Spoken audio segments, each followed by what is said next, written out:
porque si no después Somos me muchos, olvido. Bueno, Sí, somos les muchos. comento y los invito de nuevo, porque al que no lo haya visto, recién estaba comentando que me propuso hacer un debate un terraplanista y lo iba a invitar acá, pero dije, no, ¿para qué voy a estar mezclando? Entonces lo pasé al miércoles. Así que el miércoles voy a hacer un Zoom a las 19 horas con un terraplanista. Después, si les interesa, me dicen y les paso el Zoom, porque cambié las claves, cambié todo por las dudas. Ya tuvimos una experiencia fea de gente metiéndose en el Zoom subrepticiamente, así que a partir de ese momento tengo mucho cuidado a quién invito o a quién no. No sé si alguno quiere hacer algún comentario, alguna duda, alguna cosa. Si no, yo empiezo. Vamos a hablar, voy a tratar el tema de telescopios y la observación. Vamos a empezar desde 2000, 3000 años antes de Cristo hasta 2030, que van a ser los principales telescopios que van a venir. O sea que tenemos un paseo bastante largo en cuanto a telescopios. La mayor parte, por supuesto, de la charla va a ser lo más sencillo. Estamos últimamente teniendo charlas que son de cierto nivel, entonces alto, entonces de vez en cuando me echo una de estas que son más sencillitas para todos los gustos y todos los ambientes. Entonces, ya para los nuevos, les comento, vamos a hacer, ahora le hago una presentación con PowerPoint, va a quedar grabada y la voy a subir. Si tienen dudas, abran el audio y pregunten. Si no tienen audio, escríbanlo, que yo las voy mirando y se las voy respondiendo. Y si no es en el momento, bueno, será al final. Así que bueno, ya empezamos. Vamos a compartirle. Como siempre, esta charla ya la han visto algunos, pero como no quiero que ustedes se aburran, los que ya la hayan visto, ya le agregué cosas, le hice cambios. Odio dar dos charlas iguales. Así que vamos comenzando. Entonces, primero, las primeras observaciones que se hicieron fueron pretelescopio. El telescopio fue diseñado o inventado, empezado a utilizar en 1600. Exactamente entre 1600 y 1610 fueron los años donde se empezaron a usar telescopios. Entonces, todo lo anterior es visual, o sea que la mayoría de las observaciones que se han hecho en la antigüedad fueron sin telescopio. Entonces, por eso es importante tener una referencia de dónde venimos, de dónde estamos. Inclusive el mismo Kepler, todas sus leyes de Kepler, las tres leyes, fueron hechas en base a observaciones de Tycho Brahe, que era pretelescopio, o sea que era sin la precisión que puede tener un instrumental óptico moderno, o ni siquiera moderno, de esa época, de Galileo, que realmente el telescopio de Galileo era un desastre si lo comparamos con los estándares de hoy. Entonces, tenemos lugares como Stanley o los criterios que tenían nuestros pueblos originarios acerca de la observación del cielo. Por supuesto, siempre la observación del cielo de los antiguos era muy sencilla, era ver movimientos, darse cuenta que algunas de las estrellas que estaban ahí arriba estaban en movimiento, que son los planetas, después que había una cierta periodicidad en cuanto a los movimientos de las estrellas, y con eso se empezaron a hacer los calendarios, darse cuenta de los solsticios y los equinoccios, cómo iba saliendo el sol en distintos lugares del horizonte, y así alineando rocas para tratar de centralizar y marcar esos puntos muy importantes. Entonces, eso fue el 90% de la historia, digamos, astronómica de la humanidad, era eso. La explosión vino a partir de 1600, que fue con la invención del telescopio. Siempre las explosiones de conocimiento vienen con alguna modernización técnica importante. Esto tiene 3000 años, es la lente de Nimrod. Es una lente asiria que tiene, como les digo, 3000 años. No se sabe exactamente para qué se utilizaba. No era para telescopio, ciertamente, pero es la primer lente que históricamente se tiene guardado en un museo. Fue encontrada, como bien dice ahí, en 1852. Y algunos, lo más probable es que fuera usada para prender fuego, porque no tiene mucha calidad óptica como para utilizarla para mirar. Pero fíjense que las lentes son algo que se tiene de hace muchísimo tiempo. Consulta, es una lente de cuarzo, ¿no? ¿O es una lente... Exacto, exacto. Es una lente de cuarzo. Que Ah, todavía ni siquiera está muy clara cómo la hicieron. Probablemente porque es una sola, lo más probable es que haya sido de casualidad que encontraron algo con esa forma, porque no estaba la tecnología como para poder trabajarla. Nuevamente, porque a veces ¿cómo? cuando, a veces las civilizaciones antiguas hacer fogatas en las playas, podían fundir la arena y hacer un vidrio precario, digamos, ¿no? No, porque en realidad el Pero fuego no medio tiene la replicado. temperatura necesaria, pero sí, por ejemplo, un rayo cayendo puede llegar a ser una especie de cristal como para poder trabajarla. Pero fíjense que esto Bien. es lo recontra previo del uso de instrumentos. Inclusive el mismo Leonardo da Vinci, que siempre me llamó la atención que no, yo pensaba que no había hecho nada demasiado trascendente en temas astronómicos. Él teorizó muchas cosas, no se dedicó a la construcción, pero sí a teorizar acerca de cuestiones del cielo, por qué la luna se veía con ese brillo que cuando lo vemos cuando está creciente. Se pensaba en 1400, 1500 que las manchas que estaban en la luna eran como nubes. Y él justamente decía, no puede ser que sean nubes porque están permanentes. Bueno, una serie de conclusiones, pero fíjense que el conocimiento tardó mucho, mucho en llegar. Pero estos son los dos popes de la tecnología la posterior a 1600. Uno es Galileo Galilei, que ya es recontra hiper conocido, y Hans Lippershey, que no lo conoce nadie. Hans Lippershey en realidad es el que inventó el telescopio. O sea que Galileo se lo robó. Galileo fue el primero que lo utilizó para mirar para arriba. Y obviamente, a pesar de que era un telescopio realmente malo, desde la óptica era muy, muy mal instrumento, como fue el primero, bueno, llegó a ver las lunas de Júpiter, vio que Saturno, el anillo, tenía algo raro, no pudo ver el que era un anillo, pero sí vio que era algo raro, las fases de Venus, las manchas solares, los cráteres de la luna, empezó a definir lo que eran los cúmulos, la Vía Láctea, que en realidad eran sumas de estrellas. Entonces, fíjense, con un adelanto tecnológico tan pobre como este, revolucionó la ciencia y es parte de lo que después surgió como el Renacimiento. ¿Qué hizo este muchacho? Mezclar un par de lentes como si fueran dos lupas comunes y se dio cuenta que jugando con esas dos lupas se podían ampliar los objetos que se veían de lejos.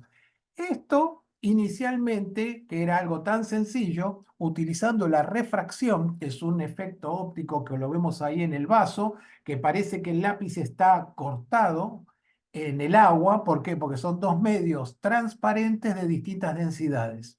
Eso hace que la luz se gire, haga como un ángulo, y ese ángulo es lo que se llama refracción. Entonces, lo que hace una lente común como esta es torcer la luz que viene del infinito y tratar de ponerla, no tratar, sino que la pone en un foco y ahí uno puede formar una imagen. En este lugar es donde se formaría la imagen.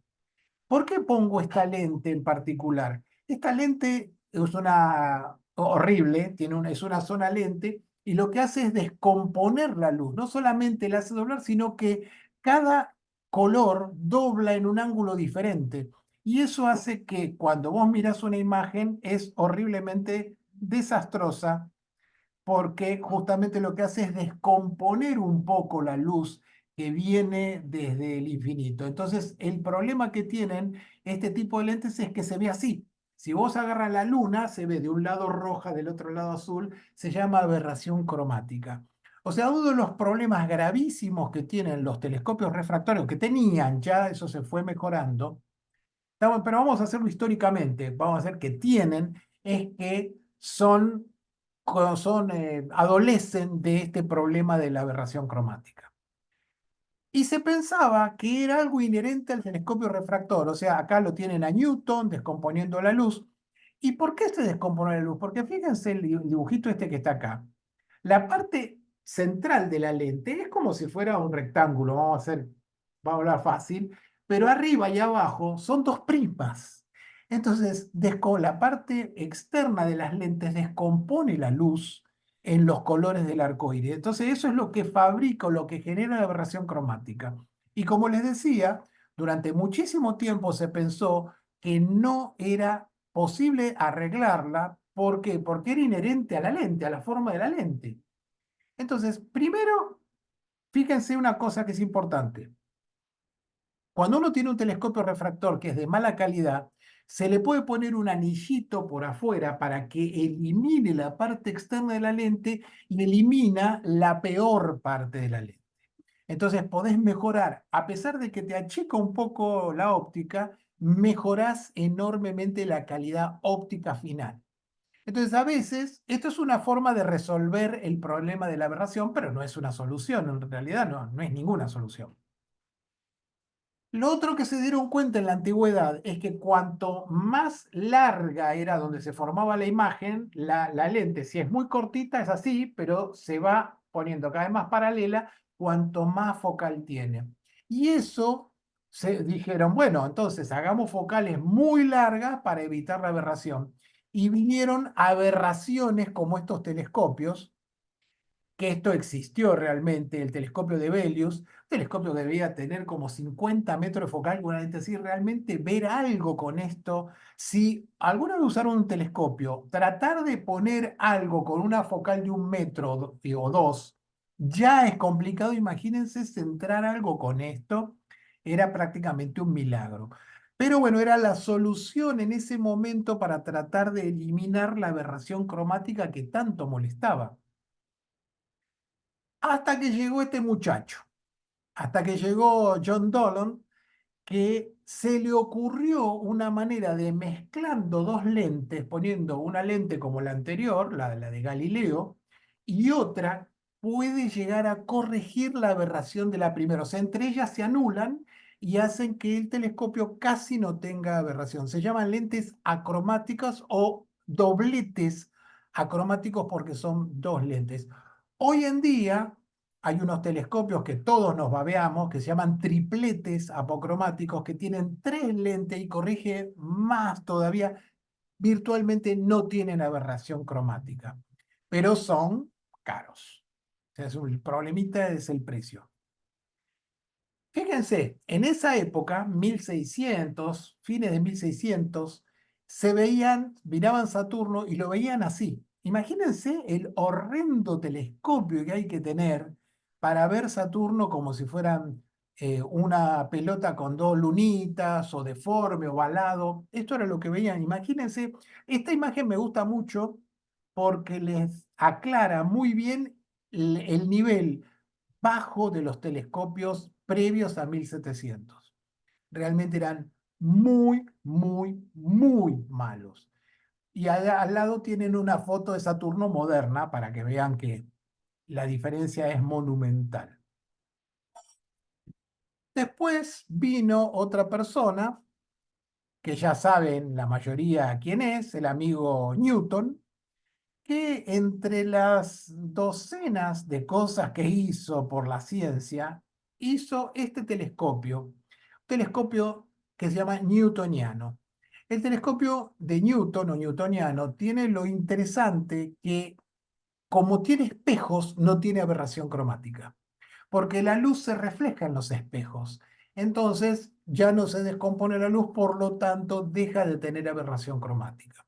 Y ese es un modelito del primer telescopio que hizo Newton. Realmente muy ingenioso el sistema que utilizó. Obviamente no es una maravilla, el reflector tiene sus problemas también, pero soluciona al menos ese primer problema inicial de la aberración cromática. Y los primeros ya saltamos porque en realidad no hay mucho más que decir. Después fueron avances en cuanto a monturas que ahora vamos a ver, pero en sí tenemos otros telescopios. Por ejemplo, si alguna vez fueron a Parque Centenario, amigo de la astronomía, el telescopio que está en la cúpula es esa belleza que es el telescopio Gautier francés de 1882, que se utilizó para hacer el primer tránsito de Venus, que hay una foto ahí, fíjense que es de la época, que era una técnica astronómica que se le ocurrió a Halley, al del cometa, para medir la distancia exacta entre el Sol y la Tierra, la unidad astronómica que no se conocía con precisión en ese momento. Entonces, ¿cuál era el problema? Que había que distribuir telescopios en todo el planeta para hacer la observación de cada uno de los lugares y por trigonometría calcular la distancia. Uno de los telescopios vino a Argentina, que es ese chiquitín, no tan chiquitín, el refractor de 21, en realidad era de 23 centímetros, pero se cayó y quedó en 21,6 de diámetro de la lente. Y Sarmiento está ahí porque fue el que hizo toda la gestión para que el telescopio quedara en Argentina. Las malas lenguas dicen que en realidad fueron obligados los franceses a dejarlo porque les empezaron les querían cobrar impuestos y no me resultaría raro que en Argentina te quieran cobrar impuestos para cualquier cosa. Y era tanto el impuesto que tenían que poner para llevárselo que dijeron, bueno, los dejamos y fueron uno de los primeros telescopios que hubo en Argentina de un porte importante. Había telescopios más chicos, pero esto ya era un equipo mucho más grande en nuestro país. A partir de 1850 más o menos la época del tránsito de Venus, refiero que era una fotografía, la del tránsito, se empezó a desarrollar la fotografía. La fotografía que duró aproximadamente 1830 hasta 1980, 1985. A partir de ahí empezó a haber electrónica, o sea, no con película, sino digital. Y acá tienen cómo más o menos la nebulosa de Orión se vería visualmente a la izquierda y fotográficamente a la derecha. ¿Cuál es el punto? Que en realidad la fotografía lo que hace es acumular luz. Nuestros ojos pueden llegar a ver hasta determinado nivel de brillo. Nuestros ojos se van dilatando a la noche y llega a una apertura en la cual ves, pero a partir de ahí no vas a seguir superándolo. Vos te podés quedar 10 minutos, 20 minutos, 20 horas y no vas a ver más estrellas. En cambio, la cámara fotográfica, la película, va acumulando brillo y por eso es tan importante, ha sido tan relevante en la historia de la astronomía el uso de la fotografía, porque es lo que te permite hacer un registro con luz acumulada y aparte un registro que es independiente de tus estados de ánimo. Antes de la fotografía, si se hacía una observación, dependía de la habilidad de dibujo del observador. Después de eso, era la foto y lo que estaba en la foto era lo que había sido la naturaleza. Entonces, por eso fue tan importante también para el avance tecnológico y astronómico el uso de la fotografía. Acá tienen un telescopio que a José Luis se le encantaría tener, no me cabe ninguna duda, y a mí también, una cámara Schmidt. Es uno de los últimos telescopios grandes que se hicieron para fotografía nada más. Este tipo de telescopios no se puede poner el ojo. Se ponía un cartridge con la película, se ponía adentro y se sacaban fotos con eso. Estas cámaras Schmidt son súper sensibles, son muy luminosas y muestran una parte del cielo muy importante, pero se dejaron de usar durante muchísimos años porque ya no había película. O sea, desde 1990 más o menos, 90 y pico, hasta hace unos 5 o 10 años no se usó más. ¿Por qué? Porque no había película.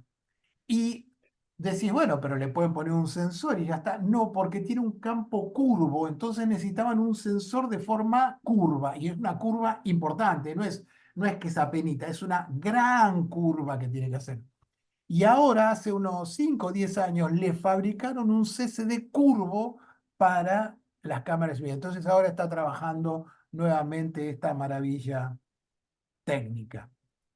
Claudio, te voy a hacer un comentario Sí. chiquito, ¿no? En el caso de la fotografía astronómica, el gran avance fue la parte digital, porque cuando se usaba la película, a medida pasaba el tiempo iba perdiendo sensibilidad la película. y en la parte electrónica la sensibilidad es estándar desde que enciende el sensor hasta que terminás la foto, que puede ser una hora, siempre tenés tanto de ISO, antes eran ASAs, antes era una película química y esto es una película, ahora es una foto electrónica, digamos, ¿no? Por eso Claro. no pierde sensibilidad.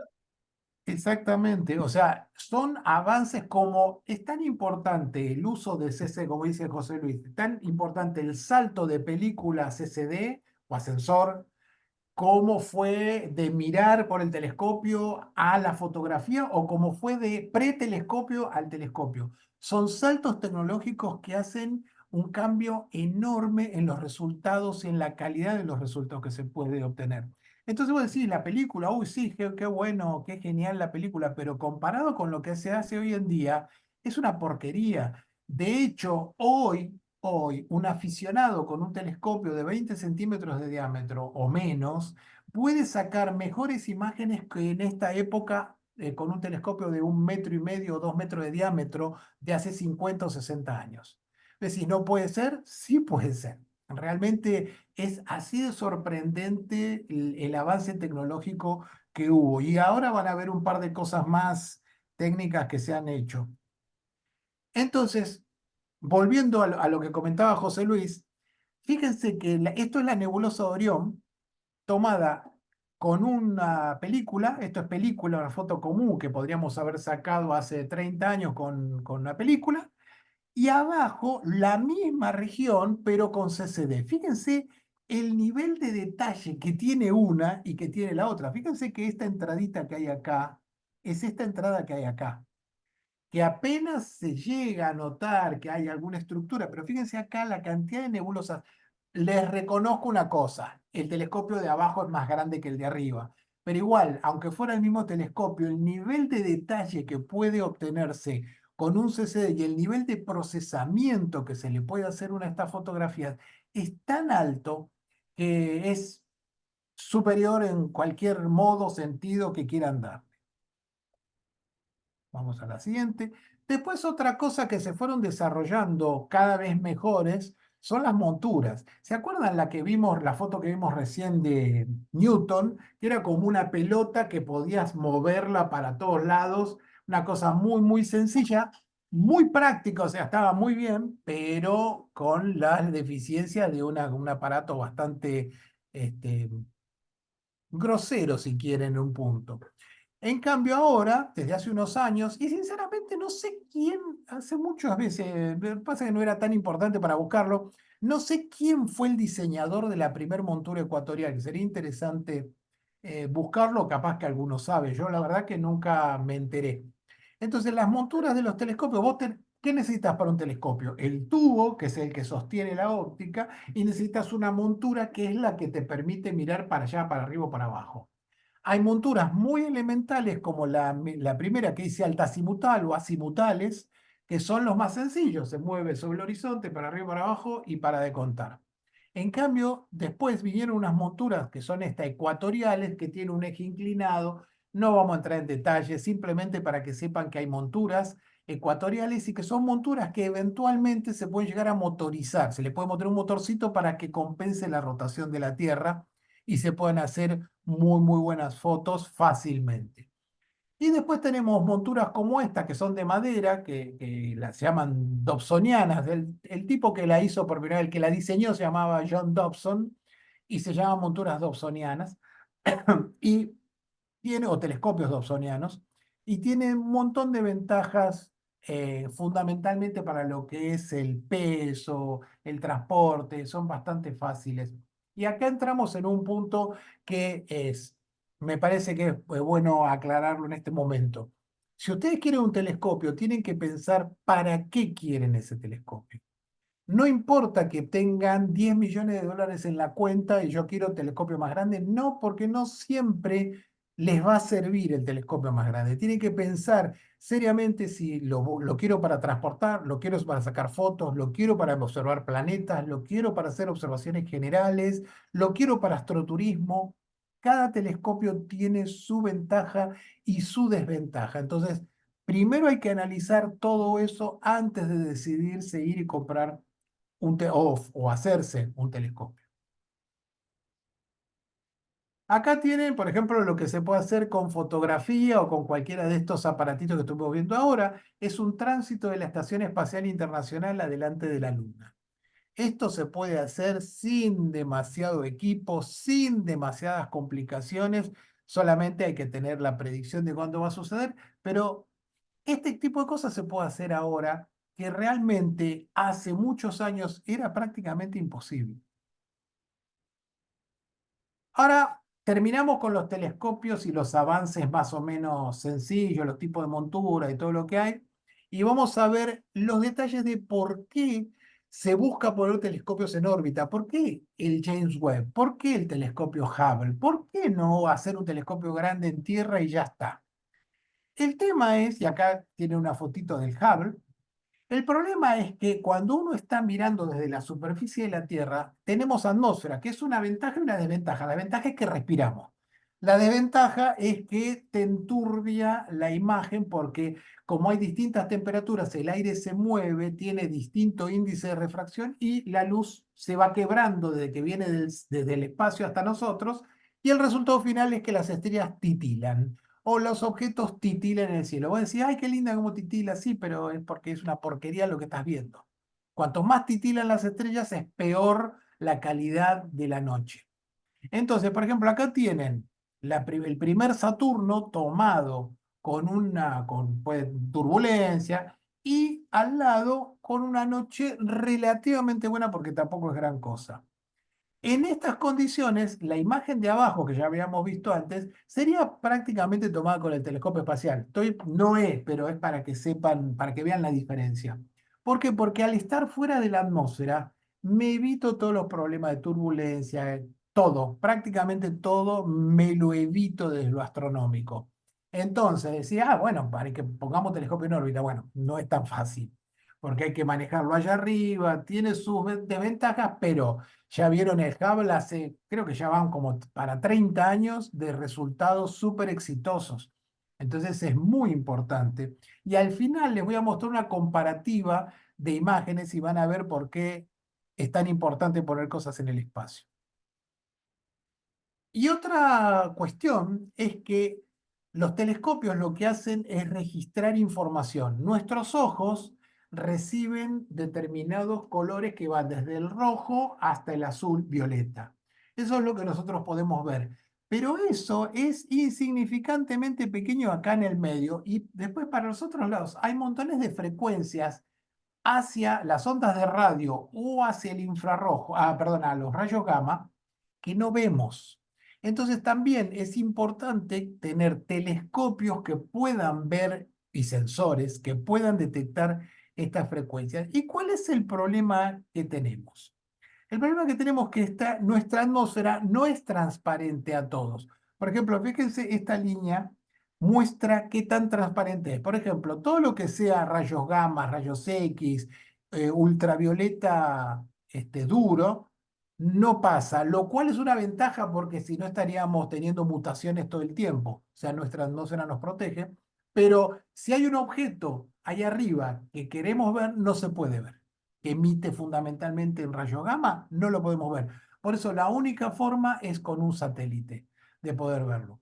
Acá fíjense que se hace bastante transparente en el visible, hay algunas ventanitas en el infrarrojo y después se abre de nuevo en las ondas de radio. Por eso, desde la superficie de la Tierra hay radiotelescopios y hay telescopios ópticos, porque son los lugares donde está abierta nuestra atmósfera que es transparente nuestra atmósfera para poder ver. Entonces, todo lo demás que queramos ver, hay que poner un telescopio en órbita. Y acá vamos a ver si algunas modernidades que están más allá del alcance del aficionado, pero es importante que sepan que existen estas cosas. Primero, la óptica adaptativa. La óptica adaptativa es una técnica que se desarrolló hace unas décadas que tiene origen militar, como casi todo lo que se utiliza en astronomía, pero lo que hace es agarrar y hacer un procesamiento de la imagen con el objetivo de hacer que se vea perfecta como si como si no tuviéramos atmósfera. En realidad el secreto es ese, agarrás y ¿qué hacen? tienen la imagen que están registrados, ponerle que acá tengan una imagen con todas las estrellas, entonces las estrellas van cambiando su forma por turbulencia, pero sabemos que las estrellas son puntuales, son un punto, entonces se puede ir viendo las distintas estrellas que hay, corregir, decir, mira, yo esta imagen la veo de esta forma, la veo toda torcida, pero es un punto, es una estrella, es una cosa que yo puedo darme cuenta cómo es exactamente, y corregir toda la imagen en base a eso. Estoy describiéndoles una forma muy sencilla, bastante más complejo que esto, la óptica adaptativa, pero para que se entienda, entonces yo puedo tomar algunas imágenes que sé que son perfectamente puntuales y corregir toda la imagen del campo de visión. Entonces, eso es óptica adaptativa. ¿Por qué a veces los telescopios tiran rayos láser para arriba? Porque los telescopios profesionales tienen un campo de visión que es así, es microscópico. Son tan grandes y tienen tanta potencia que se ve un pedacito mínimo del cielo. Y para hacer esta corrección de óptica adaptativa, necesito estrellas relativamente brillantes, no mucho de magnitud, para los que sepan de algo de magnitudes, magnitud entre 10 y 12 y no hay tantas estrellas de ese tipo. Entonces, con esto se fabrica una estrella artificial de ese brillo y se puede, como estoy en la atmósfera también con el láser, tiene la misma aberración que tiene la imagen que estoy trayendo y la puedo corregir con esa estrella artificial. ¿Cuáles son los resultados? Bueno, fíjense. Esta imagen es sin el aparato prendido y esto es con el aparato prendido de óptica adaptativa. Fíjense la diferencia monumental. Las que están a la izquierda son sin corrección y las que están a la derecha son con corrección. Fíjense lo que es Neptuno.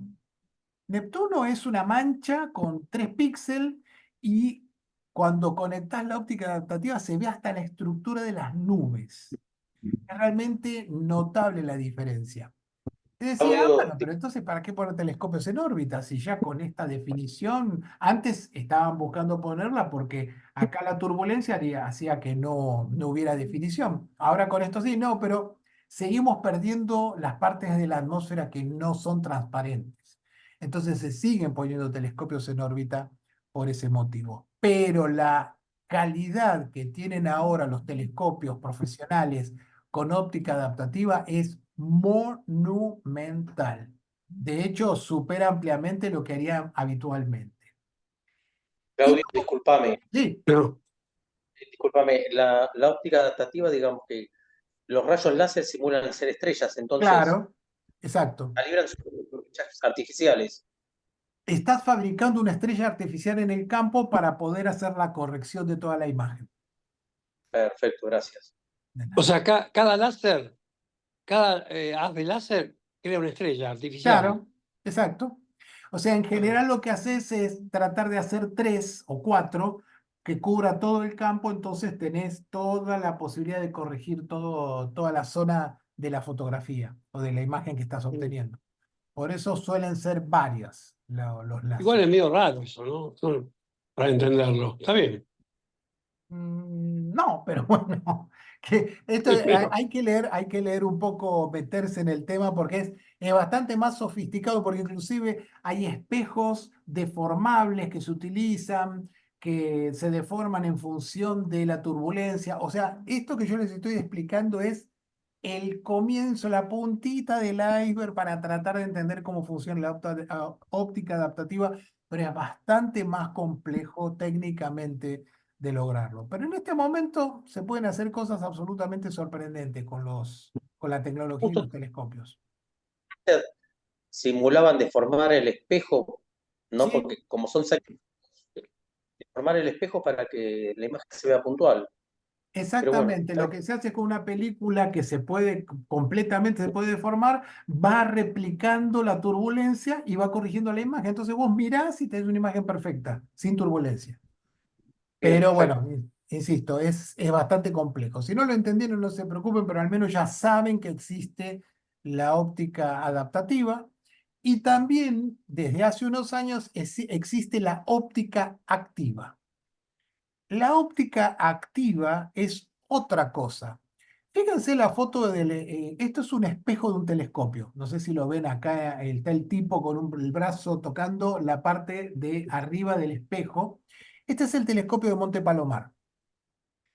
Son 5 metros de diámetro, de un lado al otro. Fíjense el espesor que tiene. Es una cosa que es así, y tiene un poquito más.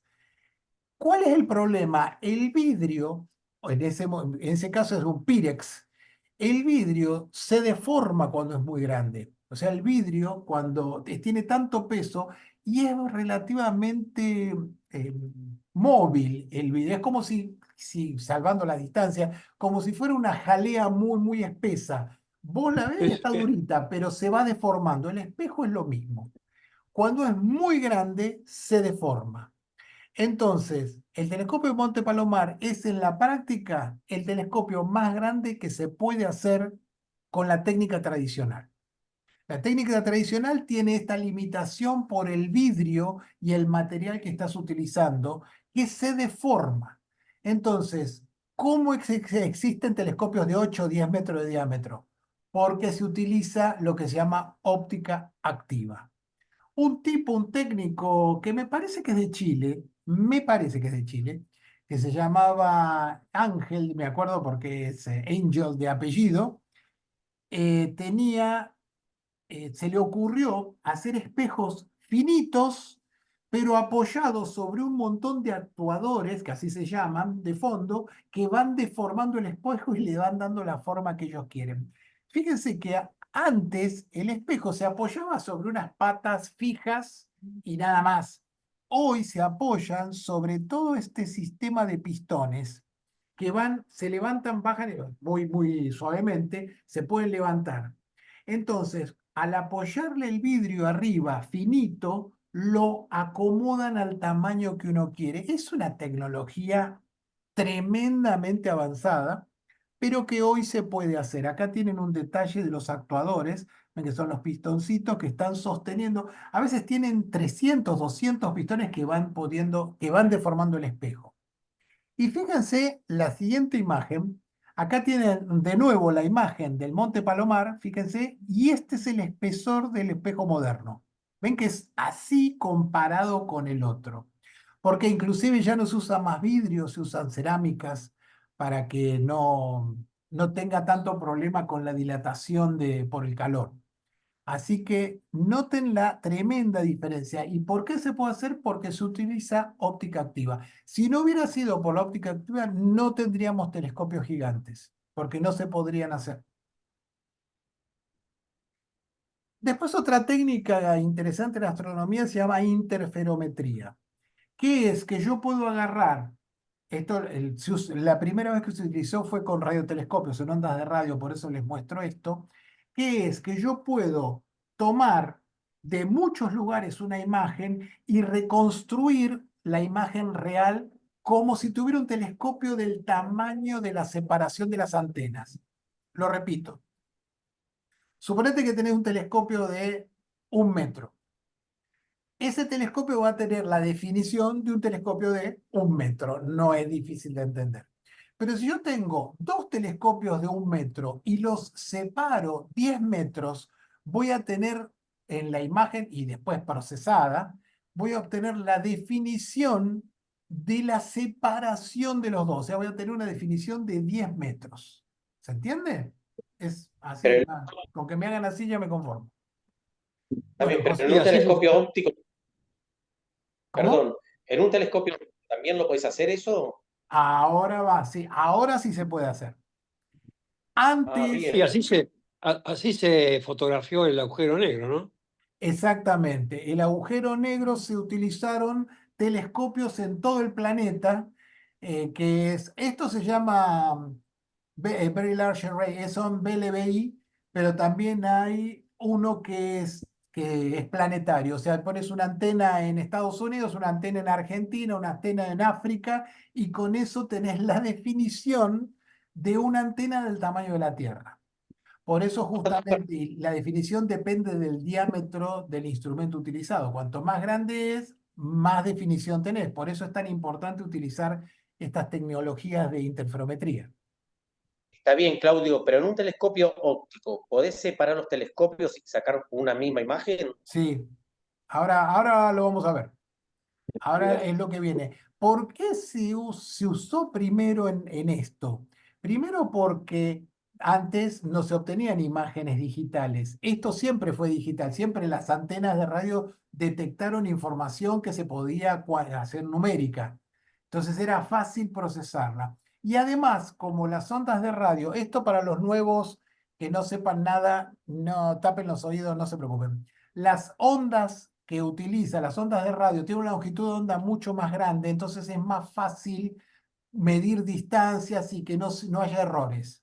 Cuando vos trabajas en óptico, estás trabajando en longitudes de onda del orden de micras.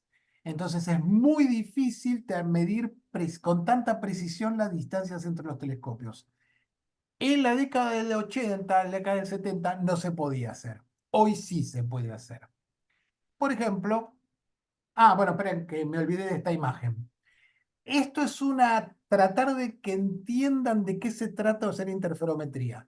Fíjense que yo tengo una imagen en el cielo que claramente es la Gioconda, en el espacio, imagínense que hay una Gioconda ahí en el infinito. Si yo tengo varias antenas, fíjense que siempre la misma cantidad de antenas. Yo tengo una determinada cantidad de antenas. En 300 metros voy a obtener una definición más o menos, ni siquiera se reconoce que es la Gioconda. Si las separo las mismas antenas 800 metros, ya se empieza a ver la definición. Si las separo 4 kilómetros, ya claramente se ve. Y las puedo separar 18 kilómetros, que tengo más definición. Fíjense que ya me da un detalle de los labios muy superior, los ojos, pero con menor calidad porque no tengo tanta superficie, no tengo tanta señal. Entonces, esto se hace habitualmente. Se llama, como les digo, interferometría. Pero lo que decía José Luis, esto. Esto es lo que se hace ahora. Esto está en Chile funcionando. Son 4 telescopios que están funcionando, mandando la señal a una sola computadora y sensor central que reconstruye la imagen tal como si fuera de la separación de los telescopios. Esta es súper tecnología también, es el VLT, Very Large Telescope. Y acá tienen, ya estamos terminando, acá Disculpame, tienen disculpame, los telescopios Claudio, más, sí, perdón. esos telescopios de Chile, los dueños de esos son varios países de Europa, ¿no? Sí, exactamente. Esto es, todo lo que está en Chile es europeo o norteamericano. Hay algunos otros países también. Pero digamos que los Ah, telescopios más importantes que hay en Chile son europeos. Tienen que ver del Observatorio Europeo Austral, que se llama ESO. El ESO son oficinas que están en Europa y que invierten para tener el cielo que tenemos en el sur, que ellos no lo ven. Entonces, justamente por eso es tan importante y hacen inversiones tan grandes en este tipo de instrumentos.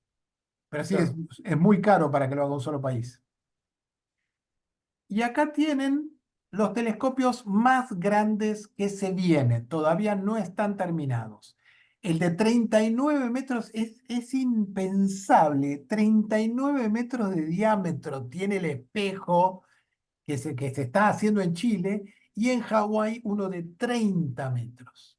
Realmente es increíble tener este tipo de instrumentos que antes de 5 años estarían, sí, más 5 o 6 años están funcionando. Este es el telescopio Vera Rubin, que ya también está. Este tuve la suerte de ir, es hermoso. Realmente es impresionante la tecnología, la estructura que tienen. Es realmente notable. Y este telescopio en particular lo pongo en particular porque tiene características muy especiales. En general, ¿se acuerdan que les decía que los telescopios cuanto más grandes son, se ve un cielo cada vez más chiquito lo que se ve del cielo? Pero este telescopio, fíjense el diseño que tiene, son un espejo, otro espejo agujereado con una cámara en el medio. Es una cosa súper sofisticadísima. Tiene 8 metros 40 de diámetro y puede ver 3 grados de campo en el cielo. lo cual significa que estamos hablando de prácticamente no, la Cruz del Sur no llega tanto. Pone las Tres Marías. La separación de las Tres Marías la puede captar toda en una sola imagen. Así que esto es muy difícil de hacer también. Son telescopios súper caros, pero en esto está la astronomía profesional en este momento. A ver la siguiente. Acá tienen dos de los telescopios que estuvimos hablando recién, el James Webb. Fíjense los tamaños. El Hubble, a pesar de que es un telescopio que uno piensa que es una cosa monstruosa, es un telescopio relativamente chico, 2,40 m de diámetro. En cambio, el James Webb sí ya es un telescopio muy grande, pero fíjense que de nuevo está hecho en partes porque no se pueden fabricar telescopios tan grandes en una sola pieza. No hay manera. Por eso, en general, los telescopios muy, muy grandes están divididos, o es un solo vidrio que se puede deformar, o son varios vidrios que forman un solo espejo. Esta es la forma clásica de panal de abejas, el James Pero, Webb. Claudio, Sí, ¿qué ventaja te da que sean los espejos amarillos con respecto al otro espejo? el espejo que es en realidad es dorado, tiene que ver con la frecuencia donde trabaja el James Webb. El James Webb es infrarrojo, entonces está optimizado todo el instrumental para recibir el infrarrojo. Entonces ese color, aparte que la aleación con la que está hecho, el baño que se le hace a los espejos es muy especial también, que tiene que ver con la durabilidad en las condiciones que está, hace que sea más práctico, o mejor, no más práctico, sino mejor que sea con ese tono dorado, más que el aluminizado que se utiliza habitualmente en los telescopios terrestres. Está bien. Y acá tienen un dibujito de todos los telescopios más o menos grandes que existen o que van a existir. Fíjense acá, este es el telescopio Monte Palomar, que durante décadas fue el más grande del mundo y hoy es un juguete, es un juguetito comparado con las monstruosidades que se vienen. Acá tienen el de 30 metros de Hawái, el de 39 metros, telescopio el Magallanes, también muy lindo telescopio que tiene, ven que son muchos telescopios pequeños, el Vera Rubin, que recién lo estuvimos comentando. Fíjense, comparado con una cancha de básquet, para que vean el tamaño fenomenal que tienen estos telescopios y sus espejos. Y acá tienen el motivo, creo que es la última imagen esta, tienen el motivo. Fíjense, Neptuno, que si alguna vez vieron Neptuno con el telescopio, da lástima, es una manchita de color celeste que cuando le exigís aumento empezás a ver que es un disquito. Bueno, los telescopios, fíjense, el BLT, el BLT, el que vimos recién, sin óptica adaptativa, fíjense que es un manchón. Esto es con óptica adaptativa. ¿Cómo corrige? Este es el Hubble, fíjense la diferencia. Esto tiene 16 metros contra 2,40 m, pero fuera de la atmósfera.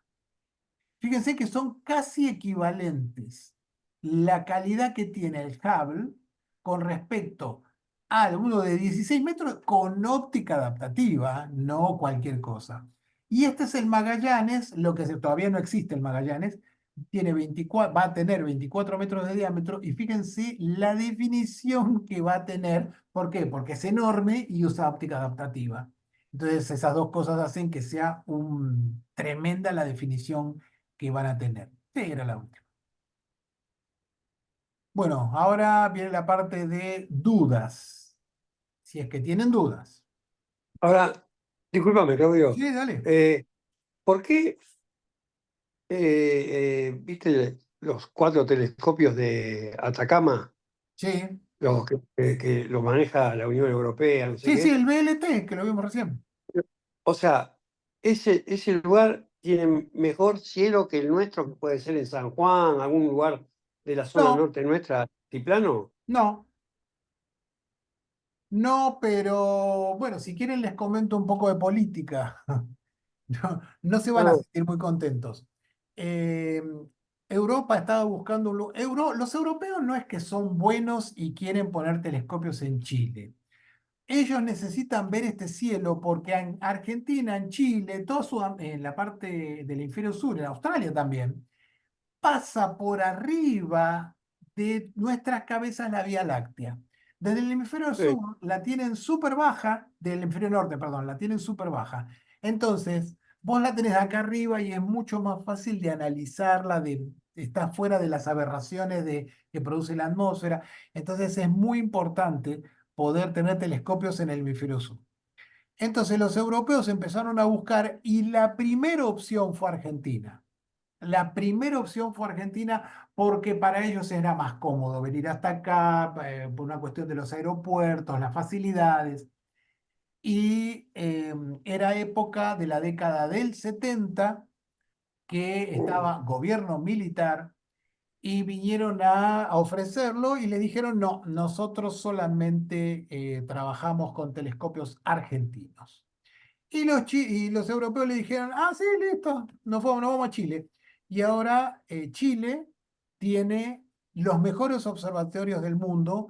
Y el otro día estaba escuchando una estadística que más o menos el 60, no me acuerdo si era el 60 o el 70% de la producción de resultados astronómicos a nivel mundial salen de telescopios de Chile.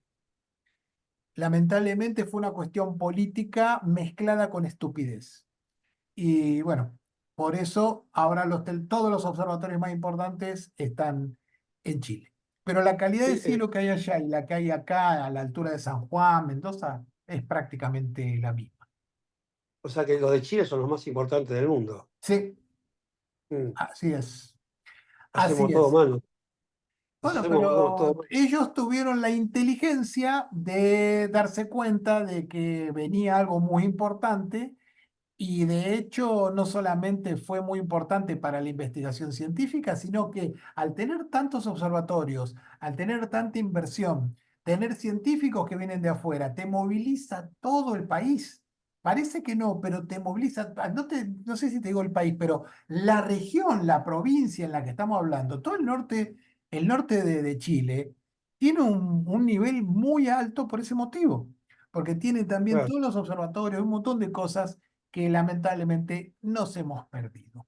Y nosotros Vo- tenemos vo- el telescopio 2,15 m, que es el más grande de Argentina, y ahí nos quedamos, porque realmente son muy caros. Realmente, si Chile no hubiera tenido el observatorio austral, no tendría nada, porque son muy, muy caros. Estamos hablando de inversiones de 5 o 10 mil millones de dólares cada telescopio. Entonces, no claro. es para cualquier país. ¿Y hay visitas guiadas ahí? Sí. ¿Vo- ¿Vos fuiste ahí? Depende del observatorio que quieras ir, tienen visitas, pero por ejemplo en Alma tenés que sacarlo con mínimo 6 meses de anticipación porque no hay, está lleno siempre. Hay Un observatorios Claro, año, que son un poco un más año, fáciles. ¿Cómo? un ¿Un año, año? Clau. Ah, bueno, me quedé corto. Ahí Claudia la tiene más clara. Un año, bueno, requiere mucha anticipación. Hay otros observatorios que no son tan conocidos que con un poco menos de tiempo, pero siempre estás hablando de meses, porque claro, se utilizan a nivel turístico. O sea, genera mucho recurso turístico eso. claro. Bueno, ¿tienen alguna consulta? ¿Alguna cosa que no les haya quedado clara? O como siempre No. explico también que no hay ninguna duda. Bueno, se quedaron ahí desmayados. Ok. Bueno, de nuevo, vamos cortando. Acuérdense que esto yo en un rato lo voy a subir a nuestro canal y gracias Nani, que dice buenísimo, gracias. Bueno, recuerden entonces que lo voy a subir en un ratito al canal por si lo quieren ver otra vez o tienen alguna duda. Si les surge alguna duda, alguna cosa, compártanlo en el grupo. Mira, no entendí tal o cual cosa y va a ser un beneficio para todos.